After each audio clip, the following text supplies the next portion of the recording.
Hey guys, this is Chad Judice. You're listening to The Art of Suffering. Our mess becomes God's message. In the book of Psalms, the divinely inspired author writes the following passage about the knowledge God has of each individual person he created. You formed my inmost being. You knit me in my mother's womb. I praise you because I am wonderfully made. Wonderful are your works. Myself you know. My bones are not hidden from you. When I was being made in secret, fashioned in the depths of the earth, your eyes, O Lord, saw me unformed. In your book, all are written down. My days were shaped before I came to be. One of the most crushing things that can happen in the process of any pregnancy is an unexpected prenatal diagnosis of one's unborn child.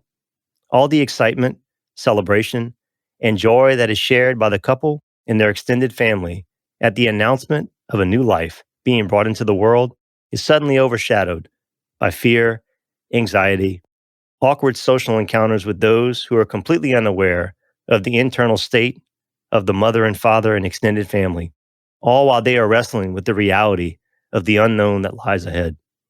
The stages of grief for the couple and their loved ones is just beginning. What are they grieving? The loss of an expected healthy child, whose life and journey they anticipated to play out one way will now have a drastically different outcome, one that will bring adjustment, change, sacrifice, and a cross that at times they cannot possibly see will bring about a life-changing transformation for them, as well as a resurrection to new life. In February of 1987, on the Feast of the Chair of St. Peter, the Congregation for the Doctrine of the Faith, under the pontificate of St. Pope John Paul II, promulgated a magisterial document called Instructions on Respect for Human Life in its Origin and the Dignity of Procreation. This document directly addresses the issue of prenatal diagnosis of an unborn child and corresponds with paragraph 2271 in the Catechism of the Catholic Church. Prenatal diagnosis makes it possible to know the condition of the embryo and of the fetus when still in the mother's womb. It permits or makes it possible to anticipate earlier and more effectively certain therapeutic, medical, or surgical procedures.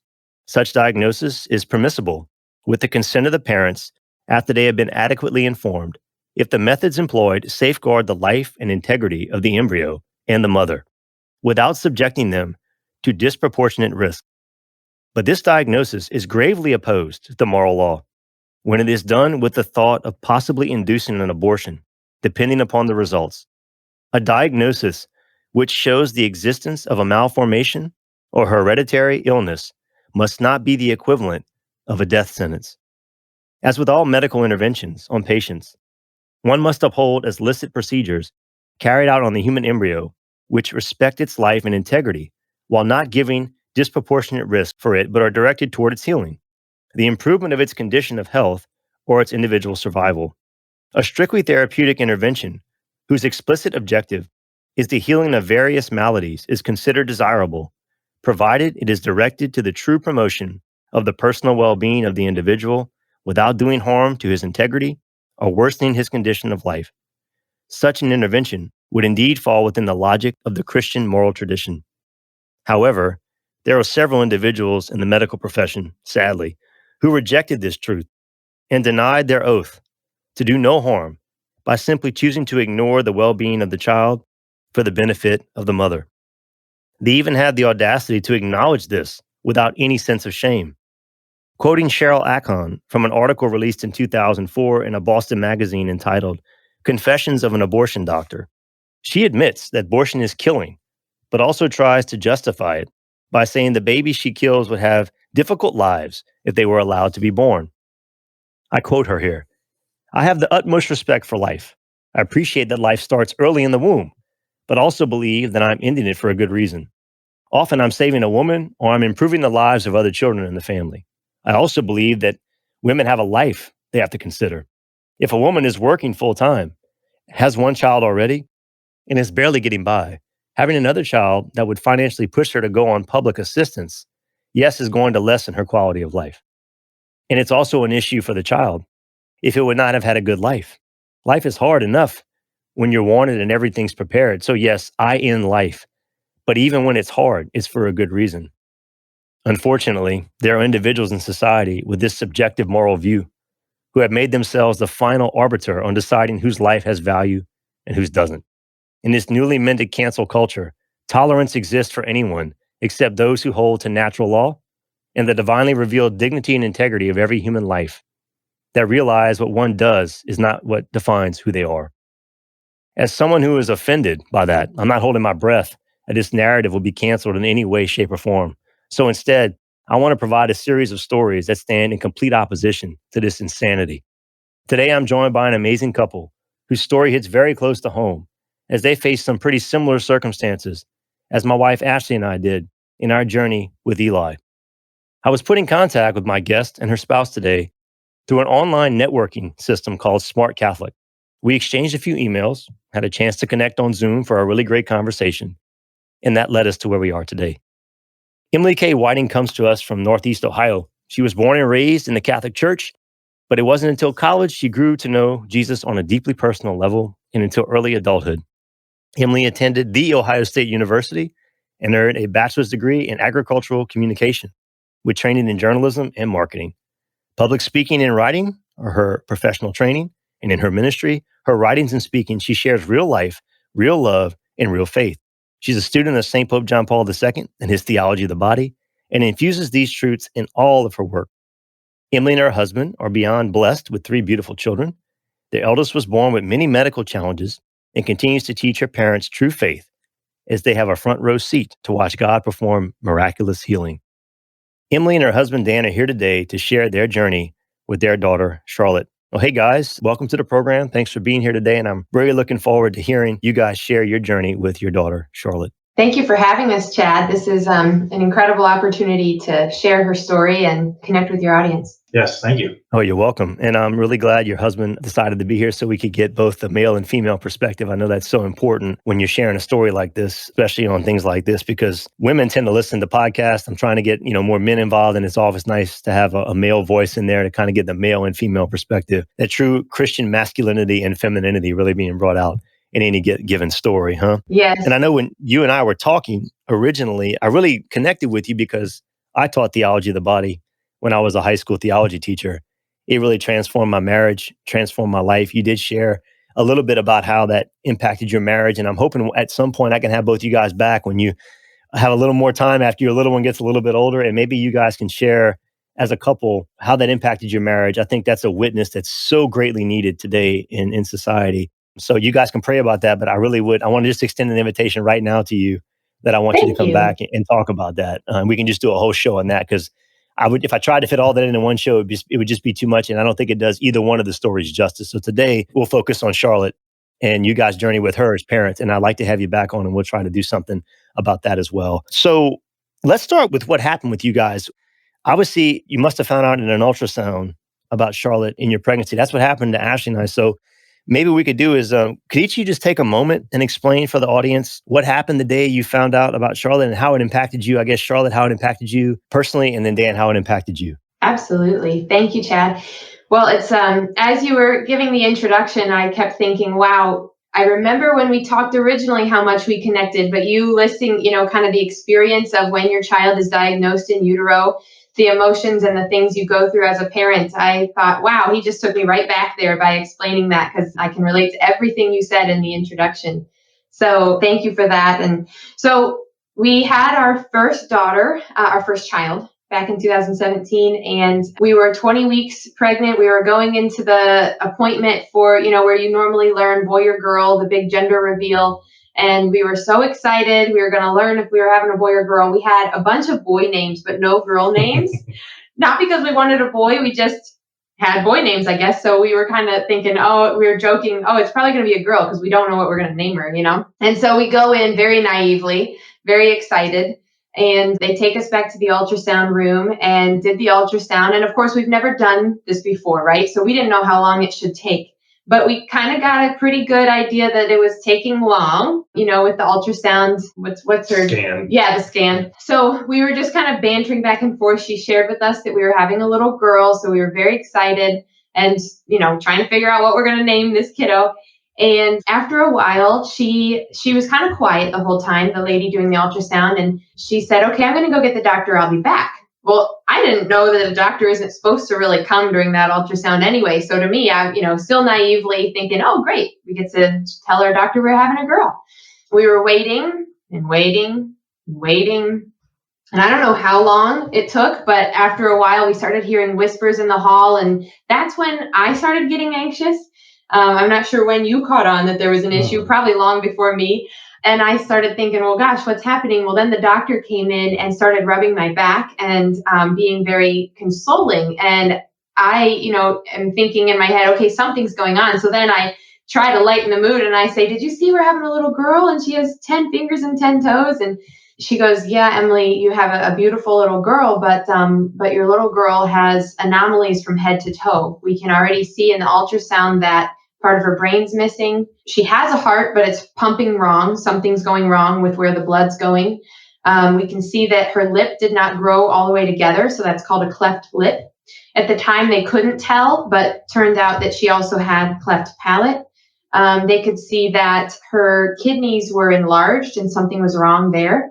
And there was a mass in the entire right portion of her abdomen. It filled the whole right portion, and it was not an organ. And so at that point, she was consoling me and saying, we're really sorry. We don't know the viability of this baby. We don't know if she'll survive to birth. We don't know if she'll survive after birth. We don't know what her quality of life would be. And now's the time to have some really tough discussions and make some decisions. So that was the ultrasound reveal. I'll pass it over to Dan to see if you remember anything different or uniquely from your perspective. Yeah, we were sitting in the ultrasound room getting an ultrasound. I think I looked at my watch and I was like, what's going on here? Because it's been an hour and it doesn't seem like it needs to be that long. And I was voted most naive in my class. So we got put together two very naive people here with Emily and I. But, I knew something might be up, or, we were new to this. This is our first baby. And like Emily said, there was this giant mass in her abdomen, and it was probably up on the screen for 40 minutes. And it was just like, the ultrasound tech isn't going to tell us what's going on. She's not, that's not her place to do so. God bless her for keeping it quiet and having to go through knowing that we don't know anything that was wrong, but she does. So I guess after we were told all of these things, life it was a shock. It was quite a shock to both of us. We think we already had a couple ultrasounds and everything was fine. So we're going into week 20 and ultrasound, and we're excited to find out what this baby is, whether it's a boy or a girl. Instead of coming out telling our family and friends it's a girl, which we did, I was struggling and not able to talk on the phone when calling my family, because we, I think together, both understood that this baby wouldn't survive from what we were told. I think the doctor didn't say those words, but I think we both understood the implication of her body language, and not to say that she did anything wrong. No doctor could say for sure whether or not at that point she was going to survive or not. So God bless her for having the grace to initially reveal these issues to us. And God bless her for continuing to follow the pregnancies we've had since. But she just delivered Eden, who's 7 weeks old. Yeah, it was a shock. Definitely a shock. The world became silent. There was Emily and I talking to each other that night. We were trying to talk to family. I could not. I've never had it where I was on a phone call and couldn't speak. There's been moments on phone calls where I would pause or collect my thoughts, but I was making noises and my parents were saying, what's going on? What's wrong? And I had to attempt to talk to them a couple times before I could actually get words out to describe what was happening. So that was my experience initially hearing about Charlotte and the emotions that I felt. As a man, I can relate. I remember when we got the diagnosis, just listening to you. So cool to meet another guy who really gets it. I was felt the same way when I found out about Eli. I couldn't stand up. I couldn't speak. I was paralyzed almost with fear, man. I just can relate to what you said. I mean, brother, I was there with, I'm right back there with you. I know how hard that conversation is to have with your in-laws or your parents. Yeah, I was trying to be the tough guy driving us home back to our house and just having all those tears in both of our eyes. I can remember laughing because that, if we weren't laughing, we were crying. that was the essence of that saying. In the car ride home, we were laughing or we were crying. We were laughing because we were having a girl and we didn't have any names, like Emily said. And then we were just crying because I think in our minds, there wasn't much of any hope. We were already kind of at her funeral in our heads. For sure. The good news is, thank God. I mean, this was how God was through the whole thing. Just as we would hit a place of absolutely feeling no hope, something would happen that would give us enough hope to get through the next day and the next day and the next day. And so I'm struggling not crying because this is it's very real reliving this. But the very next day, thank God, our doctors were incredibly responsive. They got us into a fetal care specialist that day. We had to go sit in his waiting room for several hours before we could wedge our way in the schedule. But bless him, he got us in. And I remember we just clung to each other to the level that both of us lost feeling in our fingers, because we were just That's right. holding on for dear life to get through. And I had a list of questions that we had written on our drive up there to Independence, Ohio. And we had both collaborated on what should be on this list. I should have pulled it out for this, but I still have it. Basically, it was questions like, when do you think she'll pass away? When she passes, do we get her body? Or will the hospital take it because she's, still a baby in the womb? Should we name her, even though, she might not actually make it full term? We were asking questions that weren't even doctor questions at that point, Yeah. Do we have a funeral? Do we have a funeral? Yeah. Poor guy, this poor doctor, bless him. He was amazing. We still follow with him as well. And he sat us down and, he did his own exam first, his own ultrasound. And it was very quiet, through the whole thing. And then he took us back into this little meeting room. And I remember it was very cold, classic hospital room. You know the kind, right, Chad? Where it's like white walls, metal chairs, and those horrible scratchy Kleenexes. Yeah. Someday I'm going to donate a bunch of soft Kleenexes to the hospital. Anyway, so he said, I see you have a list. Can you pass it to me? And so I passed it to him, and he read through every question, and he answered them all as patiently and as honestly as he could. And then he slid the paper back to me, and he said, and I should back up and say prior to that, he had said, well, we need to do a lot more testing if you want to make some decisions pretty quick, because soon it will become illegal. And Daniel and I looked to have an abortion. Yeah, Daniel and I looked at each other and we're like, what's illegal? Mm-hmm. What are you talking about? And he goes, well, you're 20 weeks and in 2 weeks it's illegal to abort. And I don't think he was proposing that. He was just putting it out on the table. And we both adamantly were like, nope, that's not an option. So if you want to do testing because of aborting, then nix it. We're done, And honestly, we were just talking before we jumped on this podcast. At that moment, I felt so mama bear protective. Like I was just going to cover my belly and run, Not that he ever, he didn't intend for that to be the outcome. But no, anyway. I would just interject here that we had a similar experience with our maternal fetal specialist. She was amazing. She never said, hey, you should do this. But I think just in their defense, they have liability issues with, if they don't mention it, and then the baby's born and it's really bad, then for them, they're going to get sued by somebody. Now, I'm not saying that either you or I would have ever done that just because of who we are, the kind of people we are, but I'm saying they deal with that. Our specialist did the same thing, but my wife was like, no, this is not even an option, and if you read Waiting for Eli, you said you did before we got on, that was never even a thought in my mind. It was just like, how are we going to take care of this child once it gets here, Right. How are we going to do this? Yeah. I remember us saying that. And I remember looking across the table, and there was a sheepish smile on his face. And I didn't know it then. I found out later on the kind of person this doctor is and what he believes in. And I think at that moment, he was smiling because he realized, we were in for the battle he was ready to fight. This is why I became a doctor, to be in the room at this time and to deliver children that have these issues and to provide them life. So yeah, he's amazing. That's beautiful, man. So he passed the list of questions back to me, and he said, and this is where, we started learning what an incredible doctor he is. Among hundreds we've interacted with over the last couple of years, he said, okay, Emily and Dan, I've answered all your questions about your daughter dying. And he said, but here's the thing. I just did an ultrasound on your daughter. And yes, she has all these anomalies. And yes, we have no idea what the future holds. But we do know that right now she's very much alive. So let's focus on her life. And that flipped a switch in my head. And all of a sudden, it was like, okay, we're rolling up our sleeves. We're going to give this kid every fighting chance we can. It's not going to be easy, but we're going to do our best. And for me, that was kind of the mental switch of like, okay, yes, I'm still going to mourn this. I'm going to mourn it in stages for years to come, but it's game on. Let's get this, this kid taken care of. Hope was definitely restored after he got done answering the questions that we had that reflected the way we were feeling in the moment.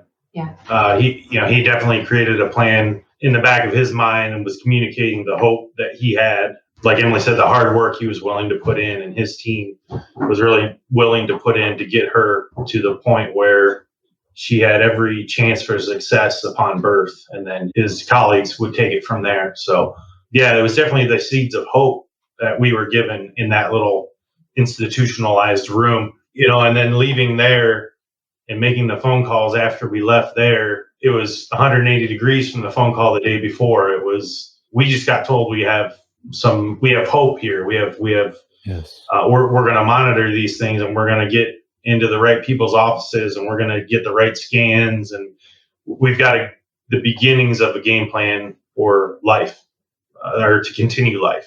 Yeah. And like from this point, I'm just thinking, from this point, you got about 20 more weeks before Charlotte gets there. If she gets to gestation at 40 weeks, if you got the ultrasound close to 20. I know in my story with Eli, I kind of chronicled some signs we saw along the way between the time we got the diagnosis and the time he was actually born. And I want to kind of bring the audience, like, if you could like both maybe sum up what was that next 20 weeks like in like a couple of sentences, and then let's get to the point where Charlotte at, because she's here now. We want to know more about her. Yeah. So like what was that next 20 weeks like for each of you? Was there a sign or some specific thing? And I mean, I know you may have more than one, but I'm going to ask you, just give me one significant one for each of you between the time that you got the diagnosis and the time that Charlotte entered the earth. It's a blur, to be honest. Those 20 weeks, well, she was born at 37, so 17 weeks technically.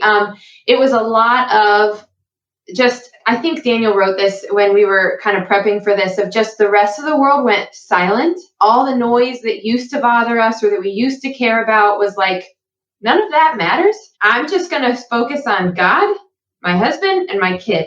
And that doesn't mean that everybody else around us doesn't matter. It just means that's all I can handle right now.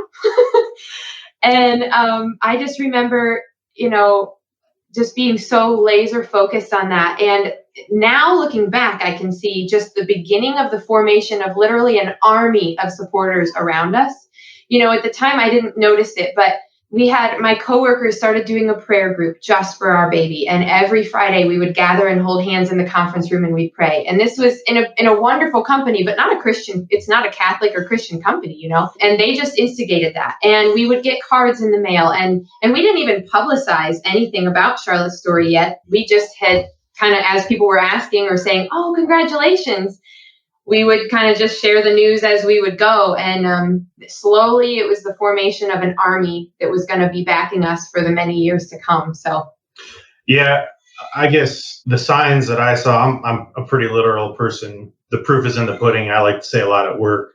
Each ultrasound revealed something different. Sometimes it was better, sometimes it was worse. But along the way, this thing that really scared me, this mass that was her entire left side or right side of her entire side of her abdomen stayed the same size.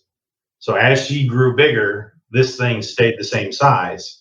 So I had a lot of focus on that, because at the same time my sister was going through battling cancer of her own in her abdomen.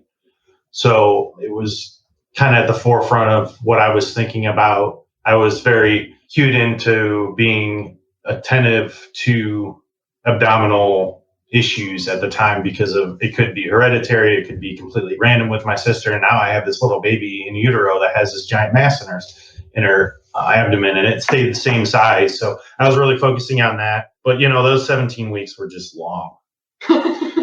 Every day was just a long day. I continued to work, explaining to coworkers something like this is nothing I had ever been close to having to do anything like that. I was I was a supervisor and I'm having to describe these things to my team and say I'm going to be in and out of the office. I'm not going to be able to support them as good as I used to be able to. And really, yeah, I was disengaged from work. I was there in person, but my spirit wasn't there. My spirit was with my wife and with my unborn child. So I was doing a lot of praying all the time at work. But you asked about the sign, and the sign was that mass staying the same size, and the heart going to ultrasounds for her heart once or twice a week throughout that 17-week time frame, and being there for every single one of them and seeing it get better and get worse and getting hope. And so, yeah, those were the signs I saw, I guess. It's the prayer. I couldn't walk without praying. I had to pray. And for me, it was the rosary. I mean, I just fell in love with Our Lady. I already kind of had a devotion to her subconsciously. I was born on the Feast of the Annunciation on March 25th. My mom told me a couple of years ago I was born on Holy Saturday. I didn't know that. Oh, wow. So I kind of see it as, for me, it was constant. The daily prayer was what sustained me. I get that as a man. And it's so important, I think, for other men to know that, you can't just honor God. You got to be desperate for him, man. And like these things make you desperate for Jesus. And it's like, well, if he's who he says he was, and I really believe that, he's the only person who's going to get me through this. There's nobody else that I can even rely on. I can rely on my family. You get to where you can't even breathe, right? Yes. You can't breathe without him. No, I mean, I was every second of every day. It was, if I'm going to keep teaching and do my job or do whatever it is you're asking me to do, besides just being a husband and a father at home. Because when we had Eli, I already had one at home that was, there was a little kid and didn't understand what was going on. And so I can relate, man. Prayer is so important. I always ask my people that come on and share part of their journey, because it's part of the passion. You mentioned a few minutes ago, the people at work you work with who did the prayer group. That's kind of a Simon of Cyrene. You may have others. Is there somebody who sticks out in your mind? Each one of you, that was a Simon of Cyrene for you. Even now, through this journey as this continues, since Charlotte's been born, who you still rely on because the passion's ongoing. You know what I mean? You have little resurrections, and I'm sure you guys can attest to that. And you have little passions you have to go through over and over again, right? Oh yeah, yes. Just last week, I went through another one of a morning of just a milestone that's not normal. And it's easy to always, it's just one thing after another that you kind of are reminded, oh yeah, I it's okay. And it's healthy for me to mourn that. That's okay. Because then we'll get through it and we'll be strong and we'll lean on God and it'll be okay. But yeah, the little passions are constant. For the Simon of Cyrene, for me, I distinctly remember sitting in the Ronald McDonald room. We lived in the Ronald McDonald room for 2.5 months while Charlotte was in the NICU. And I remember it was after her first surgery. She was 5 days old. And we finally made it back to our Ronald McDonald room. And I was sitting there trying to regain my breath from the day. And just had this desperate prayer in my heart of, oh, sorry, you can hear my 7-week-old. That's great. But this desperate prayer in my heart of, God, where did you go? Where did, does she need fed? she's rooting on me. I'll jump in here. Sure, go ahead. So my Simon of Cyrene really was the doctors and nurses, for their life-saving work. We wouldn't have Charlotte, but really for their intensity and their real mission to have. It's no problem. This is beautiful. All pro-life, so pro-life. It's beautiful. Rather, it's beautiful.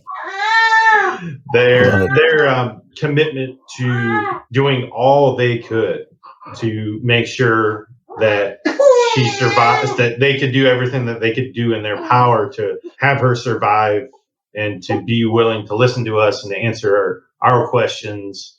And we were fairly involved. Parents, sure. As I looked around the NICU, I think we were pretty involved, and for them to take the time to listen to us and to take into our points of view and our questions and our ideas and being personal with us, explaining to us that their children are having trouble today or their children are having success today, got us through. I remember coming in, we got a call at 4 a.m, I think, that they believe the doctor that was there that night believed that the neonatologist believed that Charlotte was going through a seizure and that he was going to perform a test to see if she was to test her brain activity and to see what was going on with the seizure. She had just had a surgery And I came in early that morning. I let Emily sleep. I couldn't sleep. I went in early, and I walk around the corner into her room, and she has all these sensors on her head. And this is this tiny baby head that was 3 weeks old, 4 weeks old maybe, had her entire head was covered with sensors, these little round sensors, and blue paint marker to mark off where the sensors go. It was something that you might see in a scary movie. And this was my baby girl. So I immediately started crying. It was another moment where I didn't have words. I just had tears and uncontrollable crying at moments. And at that time, the nurse that was there taking care of Charlotte was kind of one of those rough and gruff nurses that was very, I guess, I could tell she was trying to protect her own emotions a lot of times by putting on maybe a front and being very mechanical with her delivery of her service. And I remember her being so soft to me in that moment. Mm. So, I think that's a good example of my assignment of Cyrene was that nurse in that moment was caring for me, not just the child. How many times had she just cared for our child? And not that she wasn't having discussions with us, but they were very much on point of what's going on with Charlotte, and not that social aspect was maybe missing. And in that moment, she was 180 degrees taking care of me. And Charlotte's fine. She's hooked up to how many monitors. She's fine. She's taking care of me at the time. So I remember that distinctly. I mean, that's beautiful for me because, I'm just thinking, my wife's a neonatal intensive care unit nurse, and she's been a mom in the NICU unit and the nurse. And I've heard a lot of things about her and the other people that work with her. I stand in awe of what they do every day. And if they're doing that, if she's doing that kind of thing for somebody else like you that's in that situation, to me, that's the way God is using her as an instrument to bring other people closer to himself. That's her calling, For sure. I didn't mean to cut you off, Emily. No. I'm very moved by that because of my wife does for a living. Yes. Your wife is an incredible woman, and so are all of the people in the NICU. It's amazing. Oh, yes. We still pray for them often in our nighttime prayers with Charlotte, for sure. Yeah. So speaking of the NICU, I remember once for Simon of Cyrene, I hit a point. It was after that same surgery, actually. I think it was probably later that day after she was having the EEG to test why, did she have a seizure? Is she having more? And as you know, when you're in the hospital, there's really nowhere private to go to just have a meltdown. So I'm in the waiting room, public waiting room, and I couldn't hold it together anymore. And I just started wailing, just complete and utter wailing. And I'm usually not someone who, usually I can keep it together till I'm in a private place, right? Well, not this time. And so the social worker heard me, way down the hallway, came running down. And at this point, she knew us very well because we'd been in there for a month or so. And she was like, "Can I help you? What do you need?" And I just said, "Honestly, I just need to cry. Please just let me cry. I just need to wail." And so she went and got a piece of paper and a marker and wrote, "Please do not disturb," put it on the door, taped it, and shut the door, even though it was a public waiting room. And Dan and I just sat there and sobbed for I don't know how long. And, thinking back, she was an incredible support right then. She just gave me what I needed, and that was a little privacy to just let it out. That's beautiful. I'm sitting here and I'm thinking back on times when Ashley and I have been in hospitals with Eli, and you're right, there is no privacy, especially in the one in New Orleans we were in whenever he was in having a big brain operation. And you just don't have an outlet, because you're trying to hold yourself together for each other, I guess, and you're trying to hold yourself together for maybe extended family who's there with you, trying to walk with you in it. And it's just one of those situations where there's no words are going to make it better. And, I wanted to, as Dan was kind of sharing part of his journey too about the crying, I'm reading the part of the catechism right now. I'm finishing the part on prayer. Monsignor Charles Pope, I'm taking a class online. He's the guy who's kind of overseeing the catechism. He says that the best prayers are often in sighs and in cries. They're the most powerful ones. And God hears those, even if we don't have the right words to say. And I read a quote in there from St. John Chrysostom in paragraph 2700. If you get a chance, go look it up. It says that whether or not our prayer is heard is not based on the measure of the amount of words that we say, but with the fervor in our soul in which we pray. Mm. And the Lord heard you, man. When you guys were that's the most powerful, he knows, you don't have to have any words, And I've been there so many times. I can relate to that. It's really a blessing I'm so glad you shared to that. be able to like talk with you guys about this kind of stuff. Obviously, this has been a cross. It's transformed your life. It's going to continue to transform you. Eli taught me a whole nother level of how to love. I'm pretty sure that Charlotte has done exactly the same thing for you and so many other people. How did this transform each one of you? And how did you realize that, man, this on the surface seems to be like a burden, right? But actually it's been the biggest blessing. So maybe you could kind of, in the 3 years of her life, what have you seen that cross transform your love and transform this from instead of being a burden into something that actually is a blessing despite all the difficulties you face every day? Oh man, there's so many directions we could go with that, right, Chad? So many different ways that it's transformed us. And I think it's changed my entire perspective on what matters. It's given me an entirely new, renewed appreciation for life and how precious it is, how tender and fragile it is. We have 3 kids now. You heard the youngest screaming and wailing. And she has 10 fingers and 10 toes and a beating heart. That's miraculous. It's incredible. And she can cry and her voice is beautiful. And so it's just a whole new perspective on life and the beauty of it, the fragility of it. Anybody I see walking down the street now, it's like I have a new renewed vision of them surely I don't see them the way God sees them. I'm trying to, but I see them more like God sees them than I ever did before Charlotte, if that makes any sense. And now to think of life without her, I mean, sure, is it a burden? Of course, we're up heading to the hospital all the time. My career was put on hold. Your, job has certainly been affected. Everything's been affected. I wouldn't trade it for the world, though. Not that I want that pain for our daughter. She had 11 surgeries in the first, 2 years of life. I would certainly take that from her, and if I could, in a heartbeat. But I can't. And all we can do is be there for her. And it's been just amazing to learn how to just be there for her.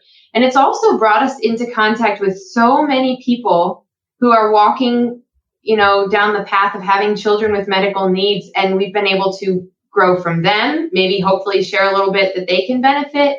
And we all just kind of stumble through it together, right? So many different ways that it's impacted life and quite frankly, improved it. Yeah, I guess in the topic of suffering, I was raised by 2 very strong people that believed that you have to fight through suffering. They started a business on their own with little help. And throughout my childhood, there was just a sense of toughness around our house that we could get through anything that was thrown our way. There were some times to suffer, but if you suffered, you got something out of it. You took that risk. So suffering, I guess, wasn't something that I was ever scared of. I struggled through college and got through it, but there was a lot of suffering there. And I realized looking back that made me better. So I kind of understood the concept of suffering from that. But when it came to anything medical, throughout growing up, obviously my parents were very tender when it came to anything medical. Whenever I got hurt playing football, or I was run over by a car when I was a child and taken to the hospital. And whenever there was anything medical, obviously there was a whole bunch of tenderness given to us children by my parents, but they instilled this toughness in us that I believe, got me to where I'm at today and helped me through the experience of Charlotte. So I want to give them some honor by mentioning that. But this sort of suffering in the context of having a child through no fault of their own, through no risk taken of their own or poor choice of their own, unlike a lot of my issues, it's a different kind of suffering. And it was something that I definitely God brought me through the better understanding of this type of suffering. He opened my eyes to realize that this type of suffering also could lead to great joy. Much like the suffering that you get when you take a risk and you have to go through the challenges of life that we all face. Oftentimes those can lead to great things. Suffering in this context could also lead to great things. We have a healthy 3.5-year-old right now. I know that's not the case for all children who suffer, of course, but we have a healthy 3.5-year-old now that for all extensive purposes from the public, if they see her at church or whatnot, they wouldn't probably know that she had 11 surgeries that in her first year of life. So I'm not saying the suffering always pays off. I'm just saying God brought me through that suffering and revealed to me great joy, even in some of Charlotte's disabilities is the word I'll use, that she still has. There's still great joy to realize where she came from. And it's just a reminder that God encouraged us to keep saying yes to that suffering. There wasn't a thought in our mind of abortion. And that was from how we were raised and how much Jesus had called us up to that point. There's a whole bunch of work to get us to that point to say yes. Yeah. To say yes to that suffering, to go into that suffering with God, knowing that we could have faith in him. It was a great opportunity for us to have faith, and to see her smile now, it's worth it. To play with her now, if they ever want me to toss her up in the air now, is, it's all worth it. I mean, this is, I guess, the feel good part of this story, and it definitely feels good having a 3.5-year-old that's, I'll say, relatively healthy. It's awesome to hear you guys witness to her life and to the beauty of what that walk to Calvary. I always say in my closing, I always say you can't have an Easter Sunday in your life without a Good Friday. And I love being Catholic because of the idea of redemptive suffering, that we participate with Jesus. He went to the depths of suffering in his humanity so that when we go there in ours, he can meet us face to face. And I mean, to me, when you put a human side on stories like this, you see his humanity in the Paschal mystery.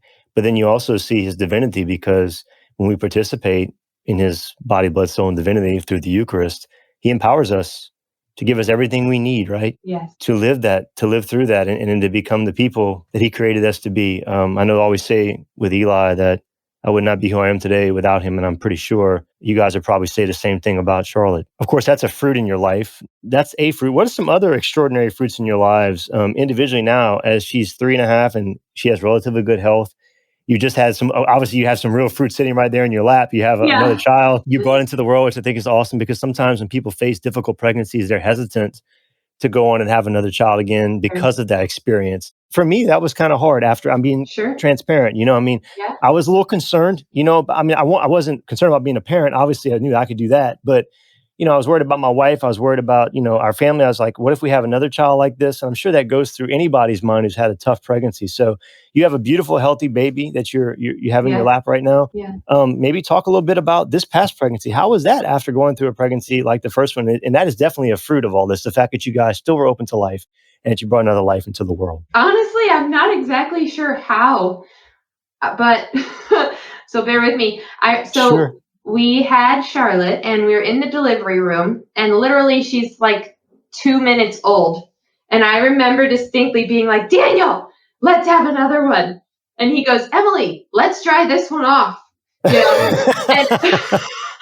I was just so high on, the whole experience. But, now having had 2 healthy babies after Charlotte, I can now see what a, dare I say, not great experience it was to have Charlotte, right? Because she was whisked away immediately. It was a very sterile environment. It was all about surgery and survival and whatnot. There was absolutely no comfort in the whole situation. So how I wanted to have one right away, again, I'm not sure. It was beyond my understanding. But then right after, so we had a miscarriage between Charlotte and our second, Liam. And again, I'm not sure how that didn't just scare us away from the whole thing altogether, because it honestly just spurred me to be like, I don't know, it just gave us a whole new love for life. And it got me so excited to have another one. And that doesn't mean it didn't come with a whole heck of a lot of fear.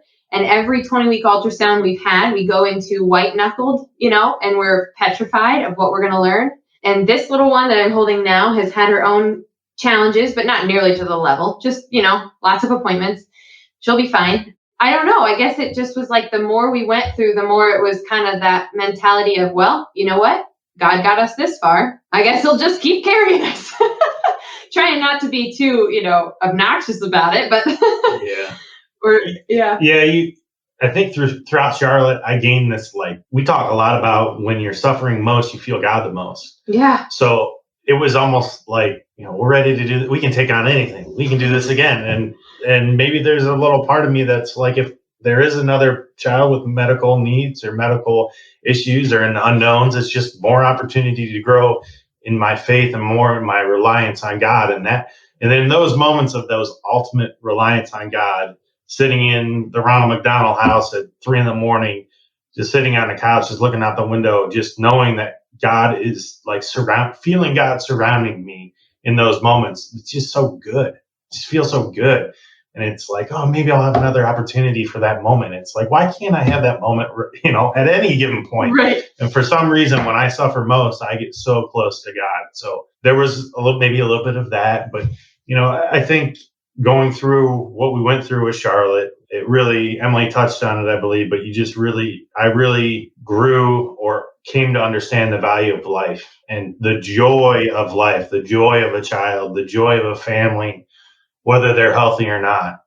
It's just so joyful. And to see what God created through the love between two people, we became one again and again and again. We have 3 children now. We became one in another person 4 different times with our miscarriage. So it's just so joyful to be honored to have children. Yeah. So, and I don't think there's a little bit of fear, like Emily said, going into those 20-week ultrasounds. Now we're like, what are we going to find out? We found out something a little with our youngest, Eden, but I think that'll only help us if we're blessed with future pregnancies. So having a child is definitely an experience that gets me very, very close to God, whether they're healthy or not. So, yeah. I will say, though, if anybody's listening and you've had that feeling where you've had a medical child or a child with medical needs, and you're fearful of having another one, I hope what we said you're totally valid in having hesitation. Yes. And heaven knows, even though, like I said, I don't know why or how we've been quite so bold with having more, but it's a God thing, I guess. I just want to, meet you there if you're listening and you feel that emotion. It's 100% natural, and have some grace with yourself. It's okay to feel that way because it's scary. And it's, once you've been through it, to say, oh yeah, I'm going to have a child with medical needs versus to experience it, very different things. And it's totally understandable to have those emotions, and heaven knows we have to navigate those too. I don't want to come off like we didn't have a lot of discussion with God through prayer, through angry nights, through discussions and disagreements about having more children. Our children that we have now were results of discerning whether or not to have more children. So I encourage those same people to have that discernment with God as the center of it, and then move forward confidently, because God, if God brings it to you, it's a blessing. I'm listening to you guys and I'm thinking, just so affirming the beauty of the gift that every child is that comes. I know you haven't read Growing with Eli. You were talking before we started recording. You read the first book. I really appreciate that, by the way. And I won't ruin it for you since you want to read the other 2. The story about how we have our 3rd child after we had Eli is in that one. But God has perfect timing for each child. Even if it doesn't seem that way to you on the surface, later on with the hindsight, you look back and go, man, if that wouldn't have happened right then and there, given everything that happened after that, under my control, that wouldn't have happened. So it's just, you love theology of the body. I do too. Yeah. Being open to life, in every conjugal act, it's beautiful, and it's never an unwanted. Right. It's just unplanned. You know what I mean? Right. And it's okay, because because it's ordered toward life, and God is right in the middle of that. And you're just like Jesus on the cross. You're emptying yourself totally. Your love is total, it's free, it's fruitful, and it's faithful. Yeah. And it's either biologically fruitful or it's spiritually fruitful, and it's in the image and likeness of God, and it sets you free, man. It just sets you free in your humanity. And I can't say enough about theology of the body and the impact it's had on my marriage. And like I said, I want to have you guys back at some point to talk about that, because it's just, this country needs a witness, a lively witness to that from men and women who have lived it. You don't learn that to teach it, you live it to witness it. And I'm just so 100% convinced of that. Before we close it up, I know you do some other things, Emily, and I know that you got little ones now, but do you want to plug a couple of things that you do so that maybe people can find you? And I know you speak. And I know you mentioned maybe writing a book. You still trying to do that? Yeah. Yes. Well, it's been quite an adventure. So it all started before Charlotte. I have a wonderful career and a great place that I work, and I love it. But I kept feeling like I need to do something more direct for the church. And so I was praying into that a lot. Daniel was being so supportive, so encouraging. And so I kept going to prayer and saying, okay, God, you're putting this on my heart. You want me to do something for the church, but I don't even know what to do. So what would you like? And he revealed over time that he really wanted me to use my professional training, in ministry. And I said, okay, great. My training's in marketing, speaking, and writing. So I can speak and write. What do you want me to speak and write about, God? And he just kept saying over and over in my heart, I want you to see my people. I want you to love my people. I'm thinking, okay, well, how am I going to do that? I can do that a million different ways. Well, over time, again, he revealed he wanted me to share how I grew the closest to God. And that was honestly with Daniel. When we were dating, we went through a lot of struggles of learning why God created men and women, why he created us with desire for each other, and the whole concepts of theology of the body. We didn't know any of that at the time, but we learned it the hard way. We learned it through, lots of tripping and doing it the way culture tells you to do it, doing dating and relationships. And then ultimately God led us to learning theology of the body kind of through practical life experience. And then I learned about what theology of the body is. And I thought, oh my gosh, that's language to our experience. And so God called me to build this ministry to start sharing our story and help lead other people to learn the beauty of God's design for relationships, for intimacy, for sex. And so that's what I started. And then Charlotte was born. So as you can imagine, there was a pause. Sure. And once we got her to a really good place medically, and we knew she was, going to survive, I started speaking and writing again on the side. And I got an overwhelming response asking me to come speak, but they didn't want me to come speak about my original topics. They wanted me to come share our story with Charlotte. And so at first I thought, well, that's not what God called me to do. That's not my ministry. I kind of buckled at it. And what's become very apparent is, in fact, it's a yes and, right? It's both. And it's all rooted in theology of the body. And so that's what I do. That's what Daniel has been so incredibly supportive of me doing. And as kind of one door opens to the next, like you said, we met on Smart Catholics, a fabulous online program. Through that same program, I was introduced to a publisher who we are now working on a book. And the goal is to have the manuscript completed by the end of December. And it'll be Charlotte's story from a parent's perspective, with the hope that we can start helping other parents navigate life from the start of having a diagnosis of a child with medical needs and throughout how, and so the goal is to write the initial book that will share the story of Charlotte. And then maybe there'll be some sequels that are more practical, tactical books of like, okay, so now you got the diagnosis. Here's some tips and some things that can help you navigate that process. So you can find all about the ministry on emilykWhiting.com. And I'd love to hear from anybody who's listening that would like any support. If you have children with medical needs, or if you're looking for a speaker on any of those topics, we'd love to chat and connect. I'm going to have all of your stuff included on my website and the place where I'm going to place all this stuff on YouTube and stuff. So if anybody's interested, you can certainly reach out. It was a blessing to have that initial conversation with you.